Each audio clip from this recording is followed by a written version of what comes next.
A feast prepared, a funeral shadowed, death served cold. Welcome to Marple Mysteries. I am your host, Harrington. Comment your city. I love hearing from you. Let's uncover Wolfe's chilling case. It was one of those afternoons when the brownstone felt like a monastery. The only sound was the faint tick of the big clock in the hall, occasionally outdone by the grunt of Nero Wolfe shifting his mountainous weight in the chair behind his desk. I was parked at my own, running through a stack of bills that never seemed to shrink when the doorbell rang. Now, I'm no philosopher, but I've noticed that nothing good ever comes through that door after 3 o'clock. Morning visitors sometimes bring checks. Afternoon visitors usually bring headaches. I let it ring twice before heading down the hall. On the stoop stood a man who looked like he had been tailored out of canned fish labels.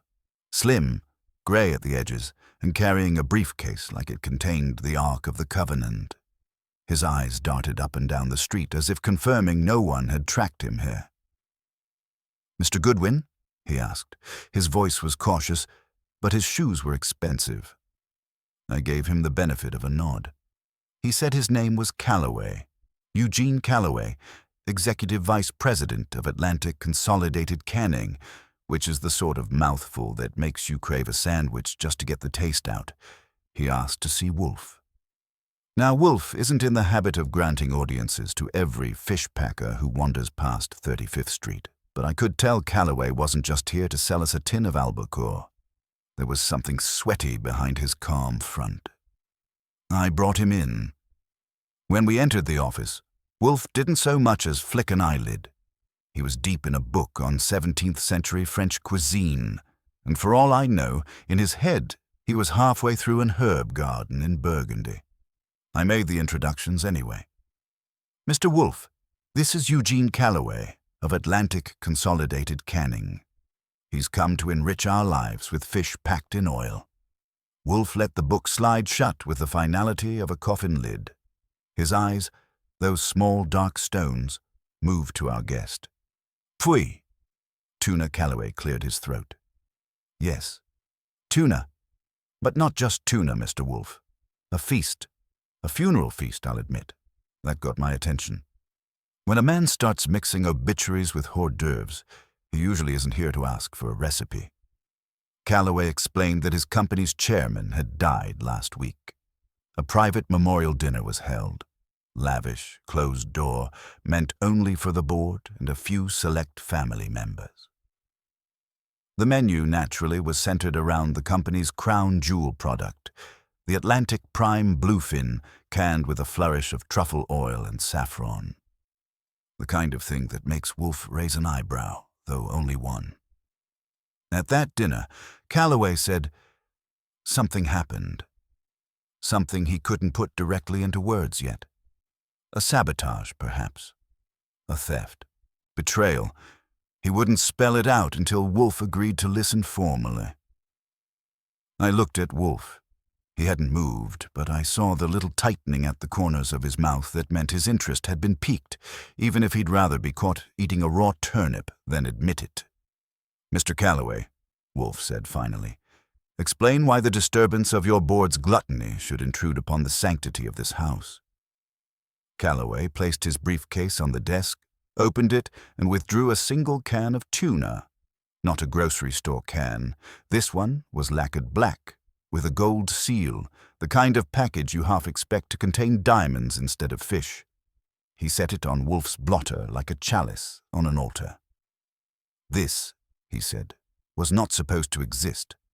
And yet it was served at the funeral feast." Wolfe regarded it for 3 long breaths, then leaned back, closing his eyes. "Archie, take the man's particulars. He may leave the can. We shall see if it proves edible or merely indigestible." And that was how the case of the funeral feast of tuna crossed our doorstep. Calloway sat with the poise of a man who had been trained not to fidget in boardrooms, but whose nerves had never quite gotten the memo. He perched at the edge of Wolfe's red leather chair like a bird testing the stability of a branch. The can of tuna glistened under the lamp, absurdly regal, a gold crown on Wolfe's blotter. I leaned back in my own chair, folded my hands, and waited for the reveal. Wolfe closed his eyes, tilted his head back a few degrees, and spoke in that slow rumble of his that always seemed to fill more space than the words themselves. "Mr. Calloway, you are wasting energy on preliminaries. What is the disturbance?" Calloway hesitated, and I could practically hear the gears grinding in his head. He wanted to say something, but the words were jammed behind a wall of fear. Or pride. Possibly both. He ran his finger around the rim of his briefcase, then snapped it shut as though the motion might anchor him. The funeral dinner, he said finally, had been meant as both memorial and spectacle.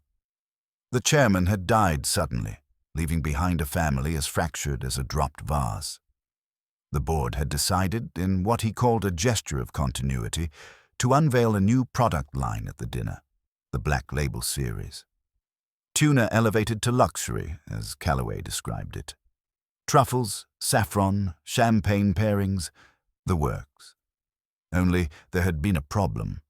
One of the cans served at the dinner, this can, hadn't come from the production run. It was a forgery, a counterfeit, though Calloway wouldn't say how he knew that so certainly. Wolfe lifted his lids just enough to aim a glance at the thing. "A forgery," he repeated, like the word had a sour taste. "Who forged it, and to what purpose?" That, Calloway said, was the heart of his problem. The can, he believed, was tied to a theft, perhaps more than one. Recipes, supplier contracts, something deeper. He claimed there was a pattern of sabotage building inside the company, a shadow war between executives, each hungry to secure the dead chairman's empty seat. And this can, which had no right to exist, had been planted at the feast like a calling card. I asked the obvious. Why bring this to Wolfe instead of your auditors? Or the cops? His mouth twitched. The auditors, he said, were the suspects. The police? Well, if the word got out that Atlantic's flagship product had been compromised before launch, the damage to their brand would be irreparable. He needed discretion. He needed Wolfe. Wolfe let a silence expand, as he does when he wants to measure a man's desperation. It's a trick that works. Most people scramble to fill the gap. Calloway did just that. He leaned forward, lowering his voice as if the walls might be listening. He admitted that the forged can wasn't the only oddity. A recipe draft had gone missing from his office. A locked drawer had been opened without signs of force. And then there had been a remark, tossed too casually, by one of the board members at the dinner, something about the dead chairman still feeding us. That last bit made Wolfe open his eyes. "Feeding you," he echoed, a grotesque jest unless it had meaning. Calloway swore it did. He believed one of the board members was sending a message, perhaps warning him, perhaps threatening him. But he couldn't prove it. Wolfe's fingers tapped once against the armrest, then stilled. "You're entangled in ambition, Mr. Calloway. The dead man's chair has become a throne. Thrones attract murderers and jesters alike." The word murderers made Calloway blanch. He shook his head quickly. No one had been killed, he insisted, at least not yet. I didn't miss the crack in his voice when he said it. Wolfe inhaled deeply, as though filling his lungs with patience. "Archie," he said, "take down the names of the principal actors in this farce." Calloway rattled them off. Milton Sharp, the chairman's nephew and current interim head. Veronica Lake, not the actress, though she wore her name like armor. Chief of Marketing. Dr. Herman Kessler, the company's food chemist, and a fourth, George Havelock, legal counsel and longtime confidant of the late chairman.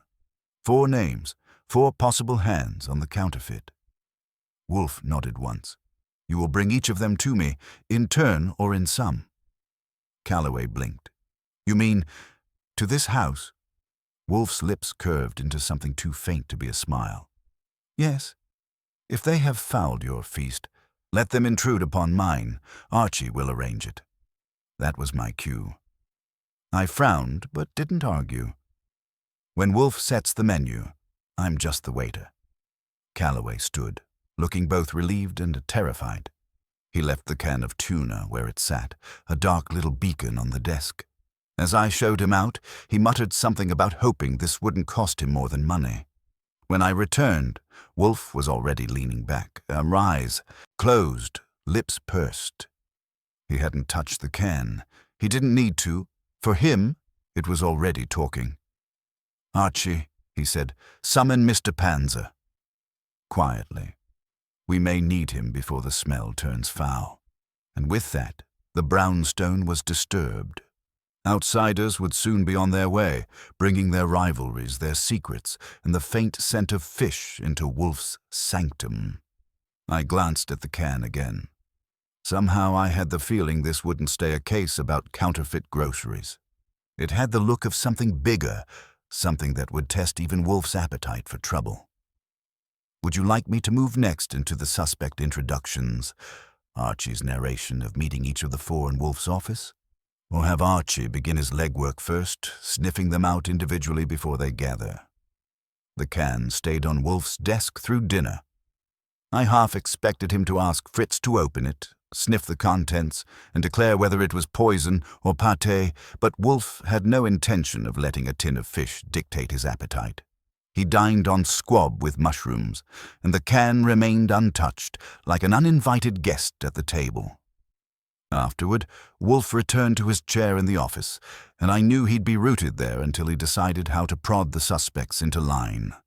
My job was to fetch the names behind the titles Eugene Calloway had dropped like bait. The next morning, armed with my notepad, a good pair of shoes, and Wolfe's precise instructions, "Get their measure, Archie, not their biographies," I set out. Wolfe wanted impressions, tells, fractures in the facade. He wanted motives to ferment, not spreadsheets. I started with Milton Sharp, the late chairman's nephew. His office on Park Avenue was dressed to impress.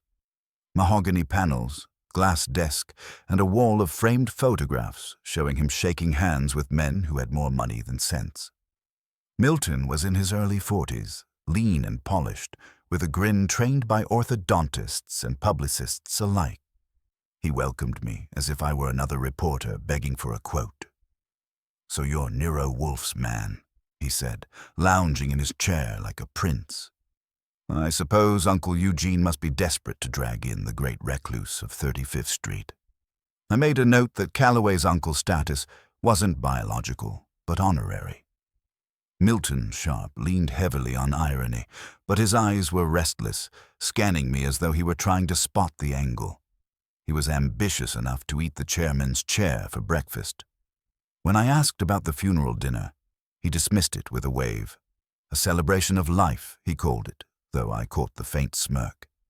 If someone slipped a novelty can onto the table, he claimed, it was probably a prank. "Pranks aren't usually lacquered in gold," I told him. He chuckled. "You'd be surprised how far some people will go to make a point." It was the kind of remark that sounded casual, but landed like a brick. I left him with the impression of a man eager to be king, and careless about how many pawns toppled in the process. From Milton, I moved to Veronica Lake. Her office was an explosion of color, advertising mock-ups, magazine spreads, and perfume-grade lighting that made her look sculpted out of smoke and mirrors. She was sharp, late 30s, stylish enough to make me wonder if I should have changed my tie.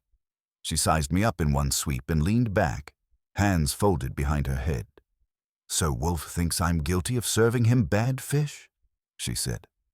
I didn't say that. "You didn't have to. The fact that I'm on your list means someone's pointing fingers. Let me guess. Calloway." Her tone was acid dipped in silk. She claimed Calloway was paranoid, obsessed with control. The Black Label line had been her idea, her campaign, her design. She wanted to elevate Tuna into something decadent, something that would put Atlantic on the lips of every gourmand in New York. If there was a counterfeit can, she said, It was an attack on her vision, not by her. She wouldn't sabotage her own work.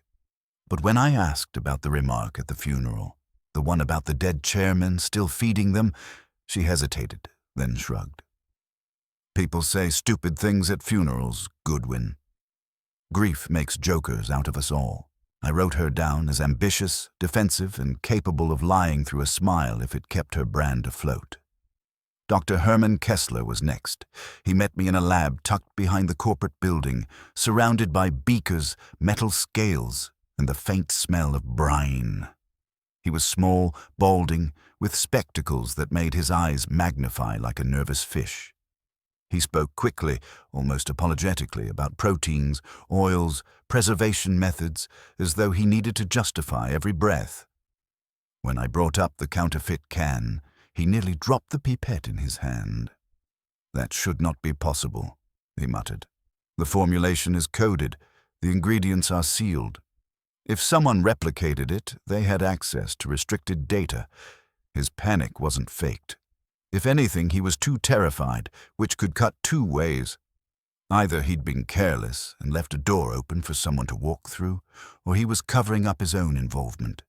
When I pressed him on the board dinner, he said he'd barely eaten, too anxious about whether the product would impress wolf-sized appetites. He laughed nervously, then stopped when he saw I wasn't laughing back. Last on my list was George Havelock, the lawyer. He worked out of a corner office that smelled like leather and old smoke, though neither cigar nor case file was in sight. Havelock was in his 60s, white-haired, trim, with the kind of voice that could calm a courtroom or cut it open. He greeted me like an equal, which was unusual enough to make me wary. "Mr. Goodwin," he said, "you and I both know this is theater. Calloway fears shadows. Milton wants power. Veronica wants recognition. Herman wants safety. They all suspect one another, so naturally they drag in Nero Wolfe, the great high priest of suspicion." I asked him what he wanted. He smiled faintly. "Continuity. The company must survive, no matter who sits in the chair." Havelock was polished, unflappable, but there was steel under the courtesy. He admitted nothing, denied nothing, and left me with the impression of a man who had played both sides of too many games and survived them all. By the time I returned to the brownstone, the sun was low and the air smelled faintly of rain. Wolfe was in his chair, eyes closed, as though he'd been waiting without moving since I left. I gave him my notes in order, and he listened, still as stone, until I reached Havelock. At that name, Wolfe opened his eyes. "The lawyer," he said softly. "Lawyers are craftsmen of words, Archie. They counterfeit reality as deftly as forgers counterfeit goods." I asked him if he thought Havelock had planted the can. He closed his eyes again. "Number. But he knows who did." And just like that, the suspects were no longer faceless names. They were in Wolfe's house, circling his patients like moths around a lamp. I knew it was only a matter of time before he tugged the right thread and watched the whole tapestry unravel. I didn't have to ask Wolfe which thread to pull first. He had given me the order without stating it by the way his eyelids had twitched at Havelock's name, but the shortest route to a lawyer's truth is usually around him, not through him. I phoned Saul Panzer, briefed him in a paragraph that would have taken another man 3 pages, and handed him 2 targets: Veronica's after-hours routine and Milton's lunch company. Saul said he would call when he had pictures worth words. With Saul set, I took the street myself and went fishing for human slips. Veronica liked to move at a clip. I tailed her from the office to a boutique hotel bar, where the light tried hard to make everyone beautiful and succeeded often enough to keep the bartender optimistic. She wasn't meeting a reporter or a photographer. Her guest was a man with a square head and a necktie that had been disciplined into perfect alignment. "Packaging," he said, when she introduced him with the air of someone displaying a new handbag. "Specialty tins." He had an accent the color of aluminum. They talked density, seam strength, decorative lacquers, and minimum orders. She wanted embossing that could be recognized by touch in the dark. He said the unit cost would make shareholders sweat. She told him shareholders were born sweaty. When the bill arrived, Veronica signed with a flourish, then slid the man a white envelope as casually as a coaster. He didn't open it. You learn to watch where hands don't go as much as where they do. A moment later, she mentioned a demonstration run, unofficial naturally, just to see how the black label gleamed under candlelight. He said he could arrange a dozen empties by Friday. Not filled, she said. Filled would be illegal. The pause that followed had its own weight. Then she smiled. He laughed, and the envelope disappeared into his jacket. I left that meeting with a note that Veronica could have forged a can blindfolded if she had the will.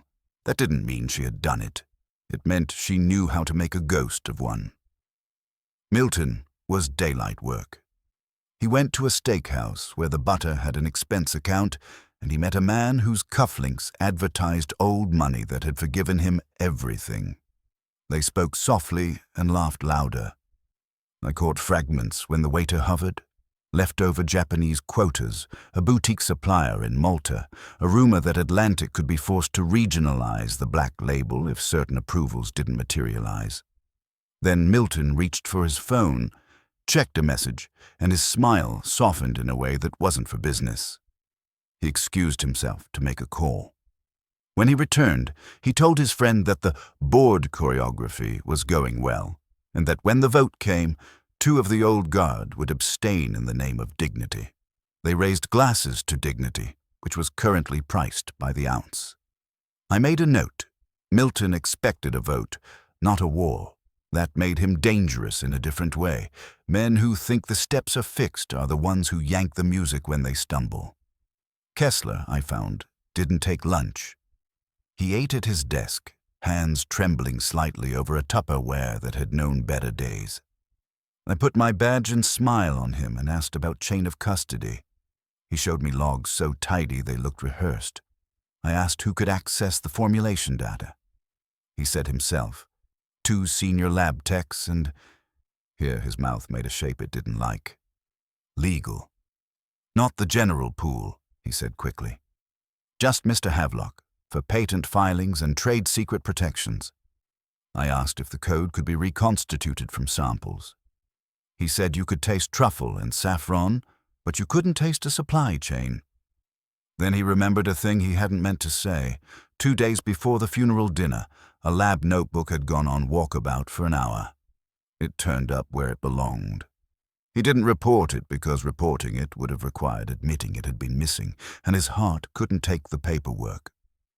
He tried to laugh, failed, and looked at the wall as if it owed him reassurance. By 4, I had a pocketful of threads that didn't match but could be braided if Wolfe's hands were steady enough, which they generally are. I headed back to 35th Street and found the brownstone in its late afternoon hush. Fritz humming in the kitchen, orchids dreaming upstairs, and Wolfe entrenched under his lamp, the black can still centered on the desk like a relic awaiting translation. I gave him the Veronica envelope and the embossing, the Milton abstentions and the steakhouse dignity, the Kessler notebook and the admission that legal had its spoon in every pot. He listened with that infuriating calm that makes you feel you're narrating a crossword he's already filled in. When I finished, he opened one eye and said, "The envelope. Thick enough for gratitude, thin enough for deniability," I told him. It could be marketing slush for test tins. It could be a little private initiative. Private initiative, he repeated, and let the words sit like stones on a plate. And Mr. Sharp? Counting votes and underestimating anatomy. He thinks a chair is taken by posture. Wolfe's eye closed again. Mr. Kessler's notebook, he said, and Mr. Havelock's authorization to the laboratory. Archie, a counterfeit that is true enough to pass a table, requires 2 things. The body and the blessing. Ms. Lake can provide the body. Mr. Havelock can provide the blessing. That does not mean they are the culprits. It means someone arranged proximity. Calloway? I asked. Possibly. He moved a finger the distance of a comma toward the can. But Mr. Calloway has a different odor. Fear. Fear begets caution, and this was audacious. He told me to phone Saul. Saul answered on the second ring and gave me 2 photographs I didn't need to see to understand. Veronica's packaging friend entering a small warehouse in Long Island City, and a courier exiting with a crate marked samples. Saul had also picked up a shadow on Milton, a woman from a boutique PR firm who specialized in succession narratives. If you don't know what those are, you're happier than most boards. Enough, Wolfe said, and closed his eyes as if to dismiss the outside world and reel in its strings. Tomorrow we shall invite abrasion. Calloway will deliver Miss Lake at 11, Mr. Sharp at noon, Dr. Kessler at 1, and Mr. Havelock at 2. You will be present. So will Mr. Panzer, invisibly on parade, I said. Should I bring popcorn? Don't be inane, he breathed, long and level. Fritz will prepare something civil. That should have ended the day. It didn't. After dinner, because there is always dinner, a small thing drifted out of place and made a large sound. I went into the office to file my notes. The can on the blotter sat where it belonged. The blotter did not. Wolfe keeps his blotter squared to the desk edge with religious bigotry. If you shift it, the world tilts. It was off by the width of a thumbnail. I checked the drawer. The top right, where Wolfe keeps nothing of consequence and everything that matters, was locked. The key was in its usual tray. I unlocked it and found the order unchanged. Ruler, pencil, letter opener, and a gap the size of a half-sheet at the back where there had never been a gap before. I didn't call out. I went to the hall and looked at the front door chain. It was set. I checked the kitchen door. Latched. I checked the window latches in the office. Secured. Then I returned to the desk and studied the blotter the way Wolfe would have wanted. Not for meaning, for fact. A faint crescent of oil near the can's base that hadn't been there at 5. A hairline of truffle scent, or maybe my imagination filing charges. And, under the blotter when I lifted it, a single brass flake as thin as a confession. I replaced everything as it had been and told Wolfe. He didn't open his eyes. He just said, "Now, Archie." The brownstone had been trespassed, not by force, but by nerve. The can had done more than talk. It had acquired a listener. Wolfe did not open his eyes when I said the word brass. He didn't need to. He said softly enough that it barely counted as sound. Lift the blotter again and look for a burr. I did, and there it was at the rear edge, a nick you couldn't see unless you were looking for it, as if something thin and unforgiving had slipped under, scraped, and gone. He told me to replace it, align the corners to the desk edge, and sit down. Then he opened his eyes and gave me the expression he uses when he's pleased with a plant for blooming on schedule. The half-sheet was bait, Archie. He had not mentioned bait. I said so, because it's a point with me when I'm the one walking past the trap with my laces untied. He moved a finger. I wrote 3 lines on that paper after you left this afternoon. Harmless words. A checksum of letters and figures that do not exist in Dr. Kessler's code but look as if they might. Beneath them, 2 initials to irritate the guilty without naming them. I put it in the drawer, left the drawer locked, and slid a corner of the sheet under the blotter. A provocation. I asked about the initials. HK and GL, he said. Kessler and Lake. Not an accusation. A lure. Those who thrive on inference cannot resist bad inference in their favor. If neither is the trespasser would be eager to obtain a paper that appears to incriminate them. If one is the trespasser, they must either destroy it or keep it safe. Either way, we measure appetite. It wasn't a speech for applause, but it deserved a drum roll. I asked when he had expected action. Before midnight, he said. Vanity does not sleep well. Check the front stoop rug for scuffing near the hinge. The chain was set when you looked, because it was set after the fact. A person who enters with a key and a little brass can lift a chain off its catch and replace it. The window latches preclude exit. They make entrance noisy. The kitchen door has Fritz. The front door has quiet and habit. He had reached a decision. "Call Saul," he said. "He will station himself out of sight across the street. He will wait for a return visit." Acquisitiveness rarely limits itself to one excursion. Tell him to expect a car that hesitates at the corner and returns. Also, telephone Mr. Calloway and inform him blandly that we have suffered a discourtesy and will require fresh assurance of his authority when his colleagues attend tomorrow. If he resists, suggest that I might prefer to invite the police to this dinner of his and that Fritz cooks better than the district attorney. I got Saul and didn't need to. Explained the kind of discourtesy. He said he'd bring a jacket that didn't shine and a camera that didn't either. When I phoned Calloway, his voice hitched like a car in the wrong gear.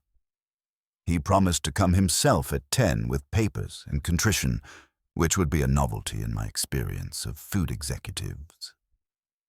At 11 minutes past 11, Saul rang with the tone he uses when he has replaced guessing with knowledge. A sedan, he said. Black, nothing but 6 months of payment left on it. It rolled by twice, then parked mid-block with the lights off.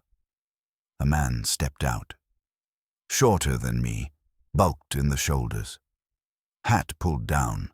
He didn't try the door.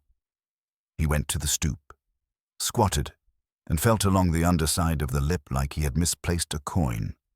Then he stood and smoked half a cigarette in 3 drags like it owed him money, flicked it at the gutter, and walked east.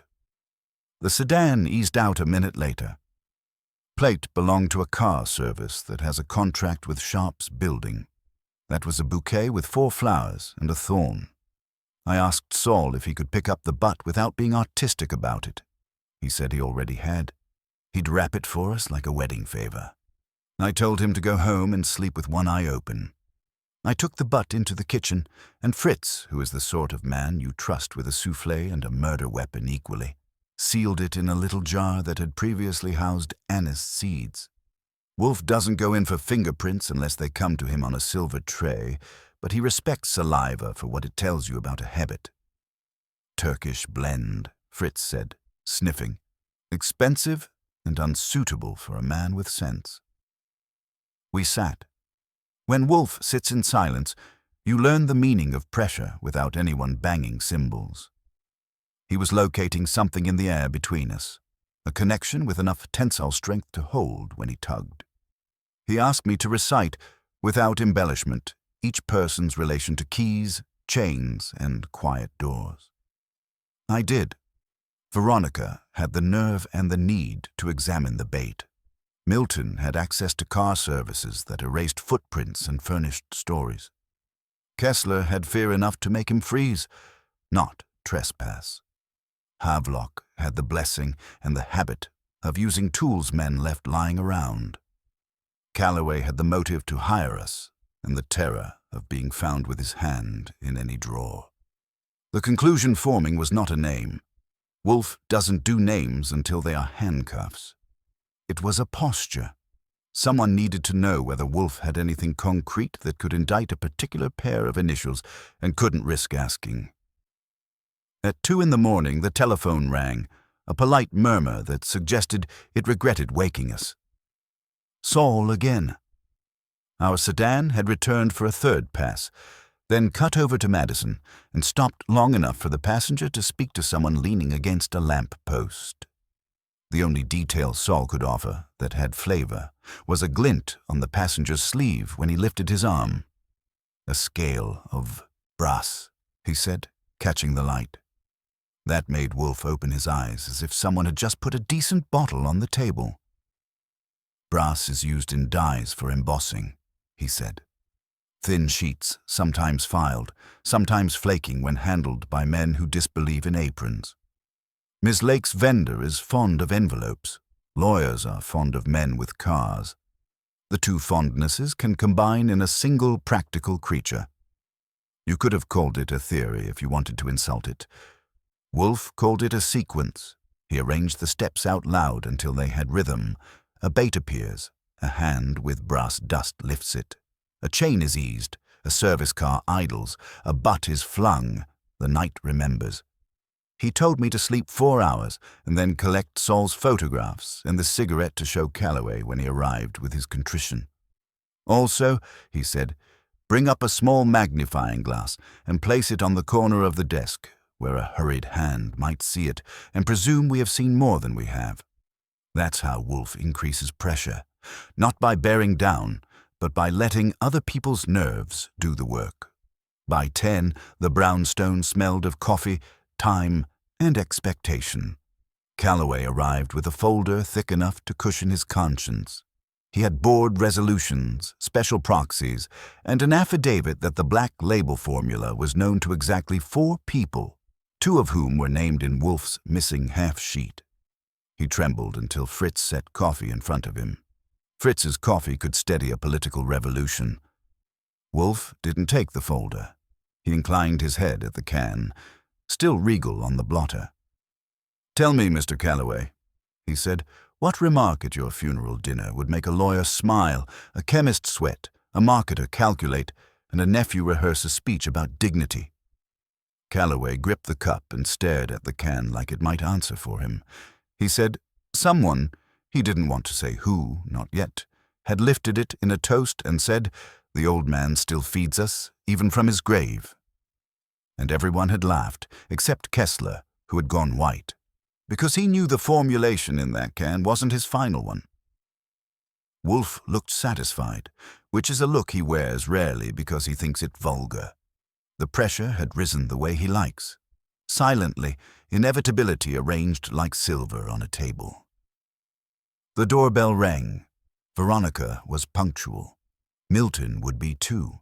The trespasser had paid us a compliment. Now we would return it with interest. Veronica came in with the kind of punctuality that tells you a person values control more than compliments. I took her coat and left her looking at the office as if it were a set she'd approved for a campaign. Wolfe didn't rise, naturally. He let his gaze move from her to the can and back, a pendulum that measured confidence in seconds. The magnifying glass sat where he had told me to leave it, gleaming like a conscience.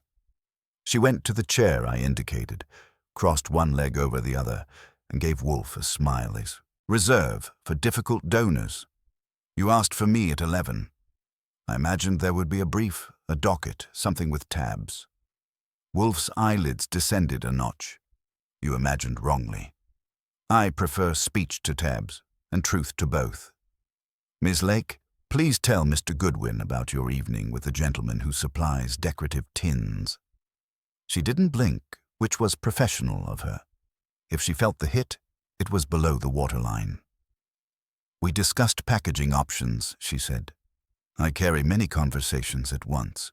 It is the marrow of my work." "And envelopes?" I asked. "Ah," she said. "So we're plain. That was a retainer, Mr. Goodwin. Some suppliers are skittish. They prefer cash before commitment. Would you like me to render a receipt?" Wolfe moved a finger toward the glass. "Ms. Lake, when a person believes their handiwork has been examined with care, they often confide the carelessness they used to make it. Indulge me. How many sample tins have you had embossed, unofficially, to test light and hand?" "A dozen," she said, without hesitation. "Empties. If you're suggesting I filled them with contraband tuna by moonlight, you overestimate my romance." "Your romance interests me not at all," Wolfe said. "Your nerve does. Did you show any of those tins to your colleagues at the dinner?" "Of course not." "To Mr. Sharp?" "Number?" "To Mr. Havelock?" She paused. "And if you couldn't have sold tickets to that pause, you don't understand New York." "He asked to see them in his office the day before the dinner," she said finally. "He was concerned about trademark exposure." I obliged. He handled them and made an arid joke about funerals deserving good props. Wolfe closed his eyes and filed that where good props go. "Miss Lake, a small discourtesy occurred here last night. Someone hoped to learn whether a paper existed that could embarrass you and Dr. Kessler. If you are not that someone, then you are in danger from that someone's designs. Consider your answer with your reputation on the table. She looked at the can, at the glass, at Wolfe. Reputation is an inventory you take alone, she said. If you're asking whether I planted a counterfeit can at a funeral, no. If you're asking whether I have enemies inside the building, yes. And if you're asking whether I will hand you one by name to tidy your mourning, also no. Wolfe nodded, the barest tilt. Then you will oblige me in another way. At 1 o'clock, when Dr. Kessler arrives, you will be in the front room within earshot. You will not speak. You will listen. You will see what fright does to a precise man. You may learn which enemy to fear. She said she had a meeting at noon.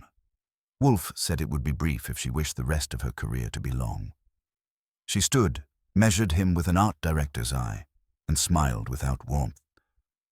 Your brand of menace lacks color, Mr. Wolfe, but it photographs. When she had gone, Wolfe let out air as if he had been holding it since 1938. She is dangerous, he said, because she understands the exchange rate of appearances. Bring in Mr. Sharp. Milton arrived with the temperature of a handshake on a campaign trail. He strolled to the can and admired it the way a man admires a yacht he expects his friends to buy. He told Wolfe it was an honor. He told me he liked the orchid smell, and he told the room that the board would be delighted to cooperate as long as the investigation respected the company's dignity. He used dignity the way some men use cologne. I asked him about the car service. He said he didn't own a car because the city was a better driver than he was. I asked if his service had been near our block last night. He smiled like a man indulging a child. Archie, in a city with 8 million people, every service has been near your block last night. Wolfe let that evaporate. Mr. Sharp, I have a question of etiquette. If a counterfeit appears at a dinner meant to honor your uncle, is it better manners to laugh or to find the door? Milton's grin shortened an inch. Uncle would have laughed, he said. He believed in appetite above solemnity. Your uncle, Wolfe said, believed in leverage. Appetite was his method. His eyes stayed on Milton. The counterfeit was not joke grade. It was convincingly made, expensively presented, and deployed to communicate, I can reach your table. Who benefits from that demonstration? A marketer who wants budget, a chemist who wants security, a lawyer who wants clients terrified and pliant, or a nephew who wants to prove he can weather scandal. Milton's chin lifted a degree. You talk like a man who has already chosen a culprit. If so, you don't need me. On the contrary, Wolfe said, I need your instincts. Men who expect to be king know which courtiers will poison the wine. Who should I watch while I drink? Milton's eyes flicked fast and involuntary before he returned the smile of full wattage. Watch the people who stayed at the table when the joke landed. The ones who rose to go outside were the honest ones, or the cowards. The ones who stayed were counting. He left with a handshake that didn't reach his wrist. Wolfe watched the door close and said, for the record, that Milton had just volunteered that he'd seen who left and who stayed, which had not been part of his earlier version. He is rehearsing 2 speeches, Wolfe said. One for victory, one for absolution. At one, Kessler arrived with the look of a man who had mislaid his pulse. I placed him where Veronica could listen. He perched on the edge of the chair and twisted his cap in his hands until it risked becoming a new shape. Wolfe didn't comfort him. He asked for facts the way a surgeon asks for clamps. Dr. Kessler, last night someone came here to obtain a document suggesting that your code was compromised. Why would such a document interest anyone? Because, Kessler said, if the code is loose, then anyone could copy the taste profile, and our launch would be... He groped for a word and found the one his field uses. Least. Meaningless. Who can copy it? He shook his head. Not from taste. from process. You would need the stepwise additions, the handling temperatures, the resting intervals. The truffle is not the point. The order is the point. Wolfe's head moved a degree. And who knows the order? Myself.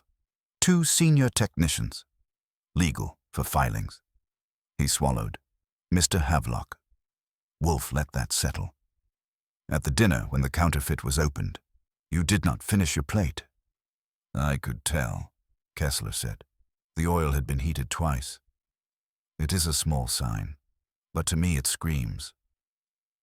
He stared at the can on the desk. Whoever made that can had competence and contempt. They knew enough to get 90% right, and they wanted me to hear the wrong 10% like a cymbal. Wolfe leaned back. That is why you turned white when a man said the old chairman still feeds us. Not because you believe in hauntings, but because you heard a living man in that can. Kessler nodded, slow and miserable. I asked if he had told anyone about the missing notebook hour. He said no, softly. Then he said something he hadn't planned to say at all. 2 days after the dinner, Mr. Havelock called him in to sign a memorandum about chain of custody. It was meticulously drafted and left no room for accidents. It also, accidentally, misstated the time range during which the notebook had been in his possession. He had corrected it. Mr. Havelock had smiled and said lawyers are not clocks. From the front room, a chair made a whisper against the rug. Veronica had shifted her weight. Wolfe's eyelids lowered, pleased. You will remain nearby, he told Kessler, and you will not speak to Miss Lake. You may speak to Archie if your soul insists. At 2, Havelock arrived with the air of a man paying a courtesy call on a well-known institution. He admired the orchids, inquired after Fritz with genuine warmth, and accepted the chair facing Wolfe like a client accepting a plea. Wolfe didn't waste him on preliminaries. Mr. Havelock, he said, you possess the authority to make a forgery plausible. I wish to know who asked you for it. Havelock didn't answer as if he'd been surprised by the question. He answered as if Wolfe had asked what time it was in a room with a grandfather clock. No one asked me for a forgery, he said mildly. They asked me for opinions, which is a lawyer's currency, whether an embossed tin might constitute trade dress, whether a black label could be protected across jurisdictions, whether a memorial dinner had heightened privacy considerations. He folded one leg over the other and made a small church of his fingers. If you are asking whether I advised anyone how to make a counterfeit convincing, I did not. If you are asking whether I could have, yes. So could any competent attorney who has spent 30 years watching people dress Liza's law. Wolfe regarded him as if he were a specimen on a white plate. The trouble with competence, he said, is that it smooths fingerprints. Mr. Havelock, a discourtesy occurred here last night. Someone employed brass and nerve to taste our air. You know why. Havelock's eyes flicked, not toward the magnifying glass, which would have been gauche, but to the can. If I were a betting man, he said, I would wager that someone wanted to know whether you had anything in writing that could frighten Miss Lake or Dr. Kessler into poor decisions. And if the trespass succeeded, they wanted the paper. If it failed, they wanted you to feel watched. And which would you prefer? Wolfe asked. Neither, Havelock said. I prefer things uninflamed. Panic forces settlements in directions dignity would not choose. The word dignity again. It had followed us from Milton's mouth like cologne. Wolfe let it hover. At the dinner he asked, who made the jest about the dead chairman feeding you? Havelock's mouth tipped, the ghost of amusement. Jests are communal, Mr. Wolfe. The authorship dissolves in laughter. You are cautious to the point of art, Wolfe said. Yet you misstate time ranges on chain of custody memoranda. Havelock didn't blink. Lawyers are not clocks, he said softly, and then allowed himself the smallest of winces at his own repetition. Dr. Kessler is a precise man. I am a contextual one. The difference irritates him. I corrected the memo to his satisfaction. If you're leading to the conclusion that I am slovenly with facts, then I accept the censure. If you're leading to malice, reject it. I have known 3 chairmen. Malice wastes clients. Wolfe closed his eyes. Mr. Havelock, you touched sample tins in your office the day before the dinner. With gloves, Havelock said. I have an assistant who believes in lab protocols. He placed the pads on a tray. I am old-fashioned enough to oblige him. Archie, Wolfe said, and I reached to the side table and picked up the anise jar. I set it on the corner of the desk. Havelock's gaze didn't harden. It cooled. I unscrewed the lid and let the cigarette butt show itself like an old habit. Turkish blend, I said. Expensive. There was a brass fleck on a sleeve last night. Saul Panzer noticed. A lesser man would have asked who Saul Panzer was. Havelock was not lesser. He took a long breath, and it carried the fatigue of a man too practiced at surviving boardrooms to waste energy on outrage. Then there is a man with poor housekeeping in my circle, he said, and I regret it. I neither smoke nor trespass. You are welcome to accuse me of every other sin in the lawyer's catalogue. Those 2 bore me. Wolfe opened his eyes a sliver. Who profits from your boredom? No one who sits at my table, Havelock said, which today, notably, does not include Mr. Sharp. He glanced, deliberately careless, toward the hall where Veronica's chair had whispered earlier and where now the air held the residue of her perfume. Nor Miss Lake. You handle fear well, Wolfe said. I catalogue it, Havelock replied. It keeps the invoices tidy. I've watched Wolfe. Let a conversation stop breathing until a man tries to resuscitate it with confession. Havelock didn't. He let the silence have its diet and sat there, contained. Wolfe changed tack, not because he had lost ground, but because there was no ground to take. He asked Havelock to describe, with the memory of a deposition and the conscience of a gourmand, the exact sequence at the dinner when the black can arrived at the table. Havelock obliged without embroidery. The steward had presented it like a relic. The lid had been rolled back with a little sigh. People had admired the theatre. A centerpiece of lemon, rosemary, the faint nuttiness of the oil. Kessler had performed politeness with the panic of a man watching a scaffolding sway. Milton had laughed on cue. Veronica had lifted her glass and said something about legacy. Someone, I refuse the authorship again, had made the grave quip. And through it all, Havelock had watched 2 things: who tasted first, and who watched who tasted. Wolfe's lids rose. And those who led with appetite will never be your saboteurs, Havelock said. Appetite seeks permission, not trouble. The saboteur watched the watchers. He wanted to measure not taste but fear. Wolfe let out a sound that would qualify as praise only if you spoke Wolfe. You are very nearly useful, he said. You may go. At 6 o'clock this evening you will return with Miss Lake, Mr. Sharp, Dr. Kessler, and Mr. Calloway. You will all sit where you are told and refrain from theatre. I have no intention of feeding you. The fare will be words. Havelock stood, adjusted a cuff, and looked at the can one last time. Mr. Wolfe, in the service of averting embarrassment for my client, I ask one favor. Keep the can off the record. Wolfe's mouth twitched. This can has never been more on the record. Good day. When the door closed, I exhaled. You didn't push him over, I said. He has feet like a goat, Wolfe murmured. You do not push a goat. You lead it to a fence. He will not jump unless his herd moves. Which was Wolfe's way of saying that the afternoon had been what he wanted. Not victory, but alignment. I went to the front room where Veronica had parked herself like a question mark. She didn't ask what Havelock had said. She asked what Wolfe had decided. I gave her the time of the gathering and got a look that said she preferred being the person who set invitations, not received them. Kessler drifted in, saw her, froze, and drifted out. Milton called to confirm that he would be punctual and added, with magnanimity, that he would bring civility. I told him we had enough in stock.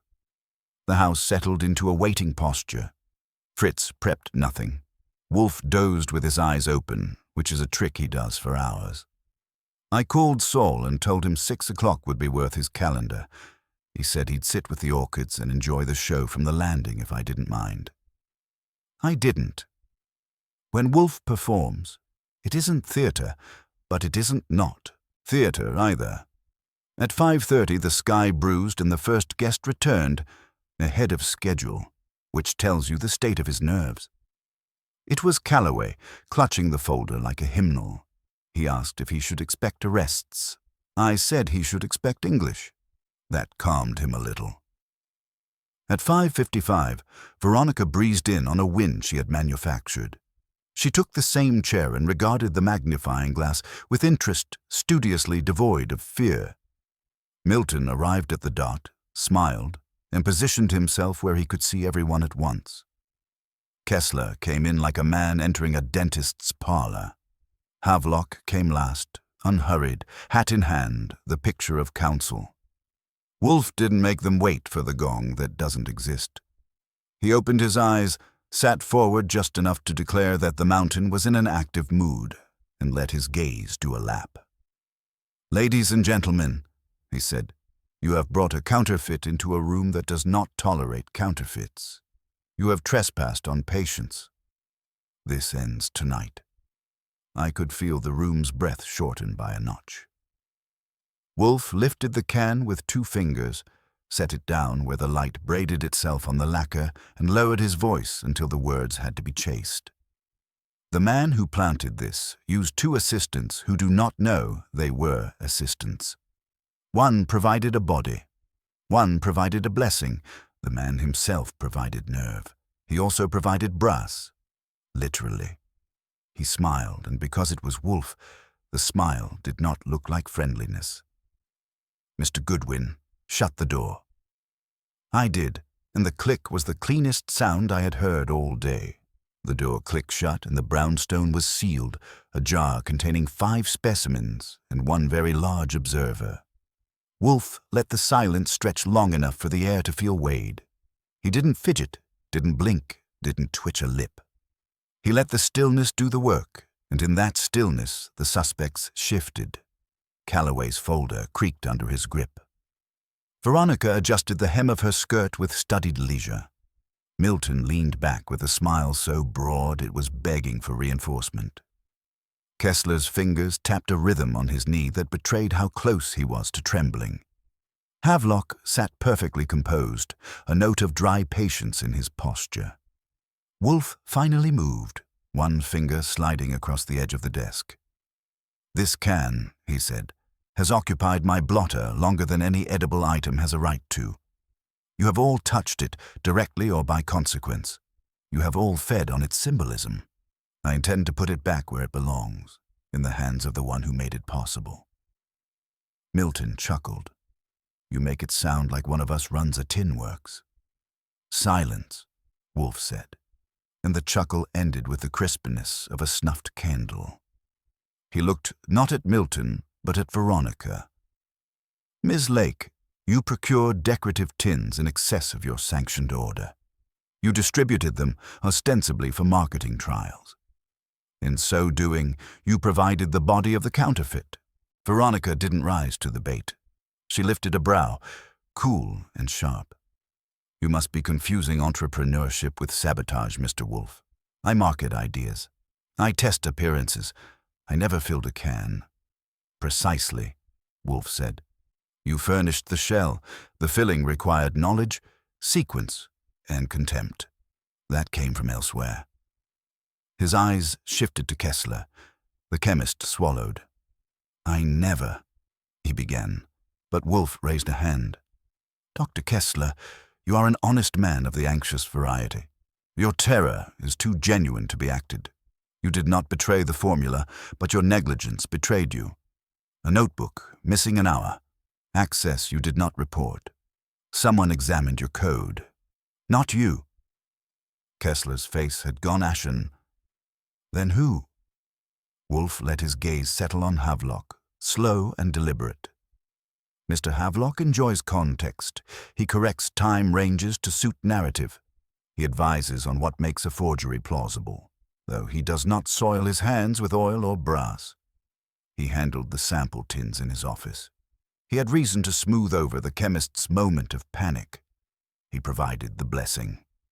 Havelock didn't flinch. He inclined his head. You say blessing, Mr. Wolfe. I say plausibility. Lawyers translate chaos into continuity. If someone used my words to clothe mischief, it was not at my instruction. Then Wolfe turned to Calloway, and for the first time that evening Calloway looked ready to bolt. You, Wolfe said, brought this to me not out of principle, but out of fear. You feared being implicated in a counterfeit that you did not place, but that would surely consume your career. You came not for justice, but for refuge. That makes you both victim and accomplice in ignorance. That left only Milton, who had been smiling like a man confident of applause, until Wolfe's gaze landed squarely on him. Mr. Sharp, Wolfe said, you summoned a car service last night. You, or one who acts for you, returned to this house to retrieve a document that never existed. You wished to know if I held proof that could compromise Miss Lake or Dr. Kessler. That attempt left brass and tobacco behind. It also left you revealed. Milton laughed, short and sharp. You think I crawled up your stoop to steal a note? Me? I don't even smoke. Wolfe's lips curved. Of course you don't, but the man in your service does. Brass clings to careless fingers, and Turkish tobacco clings to careless breath. A lawyer may provide plausibility. A marketer may provide shells. A chemist may provide inadvertent access. But only you, Mr. Sharp, a prophet directly. Only you needed to demonstrate at the funeral feast that you could place a message under every nose at the table. The dead chairman still feeds us. That was your voice, or the voice you authorized, because it is not food you serve. It is fear. Milton's face stiffened. He opened his mouth, but Wolfe continued, inexorable. You wanted to prove to the board that you could control narrative, even through scandal, that you could weather mockery, turn counterfeit into legend. You wished to show that nothing, not even a corpse, could undermine your authority. The counterfeit was not sabotage against you. It was theater by you. You believed it would elevate you, make you the man who laughs at shadows. But it was too elaborate, too clever, and so it betrayed you. Veronica let out a soft breath that might have been a laugh if it weren't edged with contempt. Kessler muttered something about madness. Calloway sat frozen. Folder pressed like a shield. Havelock merely adjusted a cuff. Milton leaned forward, the grin gone, replaced by steel. You can't prove that, he said. There's no record, no witness. It's your word against mine. Wolfe leaned back, eyes closed, voice as heavy as stone. I require no proof in this room. Proof is for courts. I require only comprehension. You wanted an audience. You have it. These four know you now. Their silence is your sentence. The room held still. Milton's jaw worked, but the sound that came was no argument, just the grind of teeth. He stood abruptly, straightening his jacket. You think you've ended me? You've given me headlines. A counterfeit at the chairman's funeral. What better story to sell our new line? He looked around, daring them to contradict him. No one did. Veronica's lips curved in something close to pity. Kessler stared at the floor. Calloway looked away. Havelock offered nothing at all. Milton turned on his heel and strode out. The door closed with a finality that didn't feel like victory, but something heavier. The silence stretched again, and then Wolfe spoke. The counterfeit has served its purpose. The question now is whether the company wishes to survive its heir. That, Mr. Calloway, is your work, not mine. Calloway rose slowly, folder clutched like scripture. He nodded, not at Wolfe, but at the inevitability hanging in the air. He murmured a thank you and left. Veronica followed with a whisper of perfume, Kessler with a shuffle of guilt, Havelock with a nod that might have been respect. When the room was empty, Wolfe shut his eyes. "Pfui," he said. "Tuna." I poured myself a drink, because if a counterfeit can of fish could unmask an empire's ambitions, then the world was more absurd than even I'd guessed. The house was quiet again, the kind of quiet that doesn't arrive by accident. Fritz was in the kitchen, conducting his orchestra of pots and ladles. The orchids upstairs were soaking up their steam, and Wolfe sat in his chair, with his lips pressed tight as if he had swallowed something bitter and was determined to digest it without complaint. I took my drink to the red leather chair opposite him and waited for him to deliver his customary closing sermon. It didn't come, at least not immediately. Wolfe hates waste, but he also hates premature commentary. He lets conclusions ripen like fruit. At length he opened his eyes. "Archie," he said, "you have witnessed the effect of appetite ungoverned by conscience. Mr. Sharp imagines that notoriety is as nourishing as respect. It will consume him." I told him that sounded like prophecy, and prophecies are outside our billing structure. He ignored me, naturally. He was already constructing the epilogue. "You saw," he said, "how Miss Lake's eyes lit when Mr. Sharp exposed himself. She is ruthless, but her ruthlessness is directed toward creation, not destruction. She will wield his scandal like a banner, and in so doing she may salvage the enterprise." I asked about Kessler. "A man of nerves," Wolfe said, "but not of treachery. His terror betrayed him more effectively than honesty could. He will remain loyal, though he will drink antacids as sacrament. And Havelock?" Wolfe exhaled. "Havelock is what he appears, a lawyer who prefers continuity to truth. He will ensure the company limps on, even as he writes contracts to bind the limp." That left Calloway, who had left the brownstone looking like a man condemned to steer a ship through a storm with half a crew and no rudder. Wolfe seemed to read my thought. Calloway has the misfortune of being decent. Decency without cunning is an invitation to vultures. The conclusion, then, was that Milton had been unmasked, but not undone. His arrogance was too well armored to crack in one sitting. He had walked out claiming victory, and the others had let him go. I asked Wolfe if that didn't bother him. "Pfui," he said. "Bother me. Mr. Goodwin, the purpose of truth is not to comfort, but to constrain. Sharp will not sleep well tonight. He knows the four who heard me will never unhear. Every boardroom glance, every silence at a vote, will carry the weight of this room. He is diminished, whether he admits it or not." That was Wolfe's way of saying the case was closed. But for me, closure is a slippery thing. I can't leave a door without checking the lock, and I couldn't leave Milton Sharp walking away with a smile in a story he could twist into a campaign. Saul arrived not long after, carrying the cigarette butt in its jar and a few photographs from the night before. He set them on the desk, wordless. Wolfe looked once, nodded once, and gestured for Fritz. Dinner. It was braised beef with shallots and a sauce that probably required a small orchestra to compose. Wolfe ate slowly, reverently.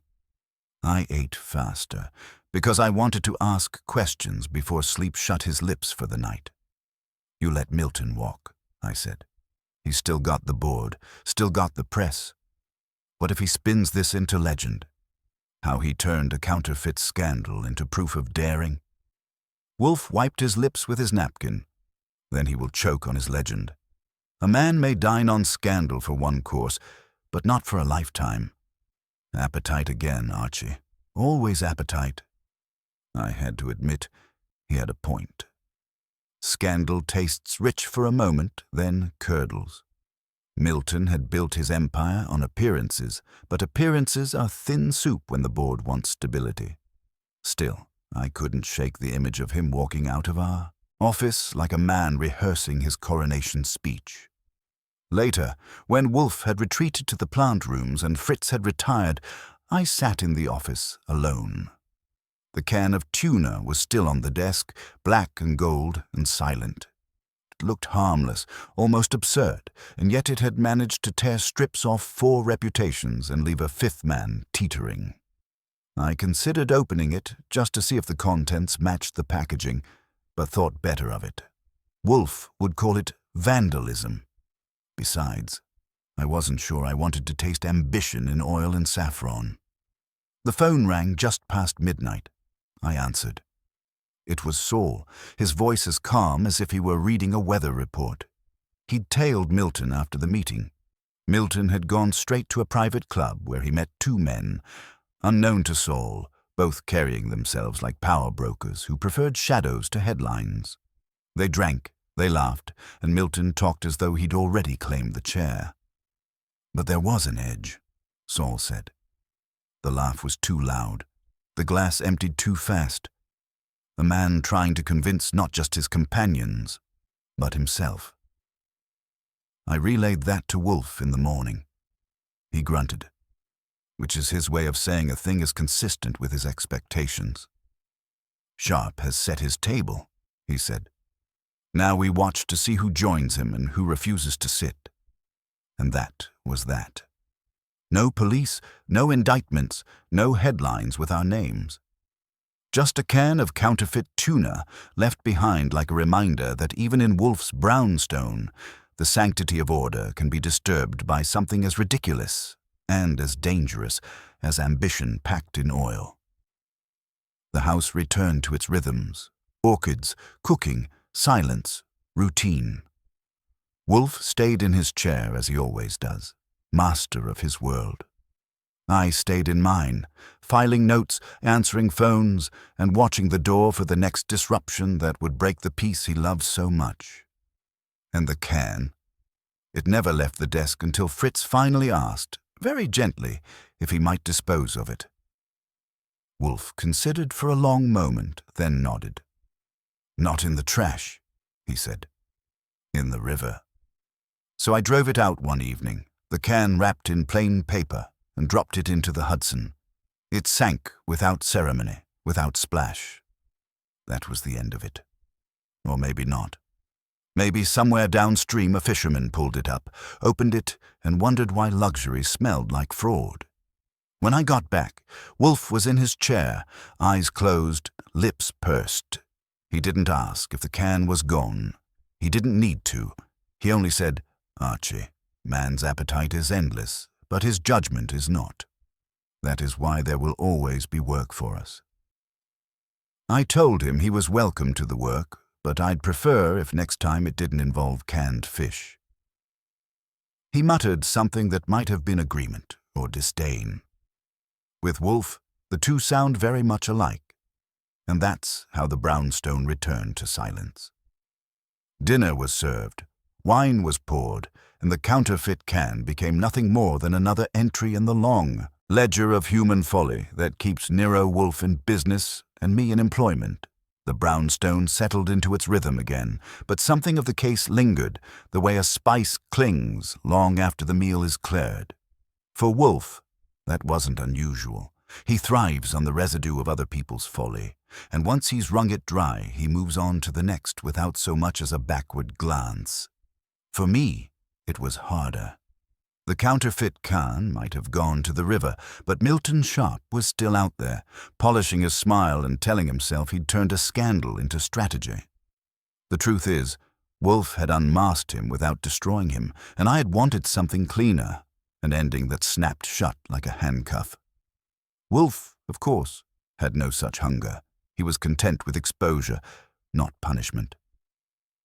When I pressed him, he said it in that slow thunder of his, Archie, justice is not my métier. I expose, others must act, and they did. Within a week, the papers carried quiet notes about a restructuring at Atlantic Consolidated. Milton's coronation had been postponed indefinitely. Veronica Lake had stepped forward as the public face of the Black Label line, her campaigns recasting the counterfeit scandal as proof of demand. too many imitators. Therefore, the product must be desirable. Kessler was retained grudgingly, his formulas now chained behind more locks than Fort Knox. Havelock issued statements with the calm of a man who writes epitaphs in advance. And Calloway, poor, trembling Calloway, remained where he had been, vice president in name, scapegoat in waiting in practice. The world had not been turned upside down, only nudged a few degrees off-center. Wolfe told me that was enough. The counterfeit had failed, because what was meant to elevate Milton had left him radioactive in his own boardroom. Appetite, Wolfe said, cannot thrive where every mouth fears poison. I tried to argue. I wanted to say Milton might still climb, might still twist the scandal into a badge of boldness. Wolfe dismissed it with a flick of his eyes. He's marked, Archie. His colleagues will laugh with him, but never trust him. A man may endure without trust, but he cannot rule. That was as close to a verdict as I was going to get. Wolfe leaned back, closed his eyes, and let the matter dissolve. I finished my notes and filed them, knowing they would join the thick stack of cases that never reached a courtroom but still carried the Wolfe imprint. That evening, Fritz served poached salmon with dill, an irony that did not escape me.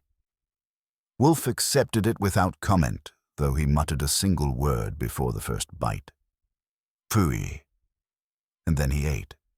I sat across from him, glass in hand, thinking about the black can at the bottom of the Hudson, the boardroom vultures circling, and Wolfe's immovable bulk presiding over it all like a judge who never leaves the bench. The brown stone was silent again, the sanctity restored, but I knew as surely as I knew my own name that it would not last. Someone else's ambition, someone else's appetite, would come knocking. And Wolfe, reluctant, disdainful, yet inescapably drawn, would take the case. Because in the end, for all his grumbling, he relishes nothing more than exposing the rot beneath a polished surface. And I, fool that I am, will be there to open the door and watch it all unfold. That's the trade. He sits, I move. He deduces, I describe. Together we make a living off appetites, canned or otherwise. The funeral feast of Tuna had ended, but human folly, that's always on the menu.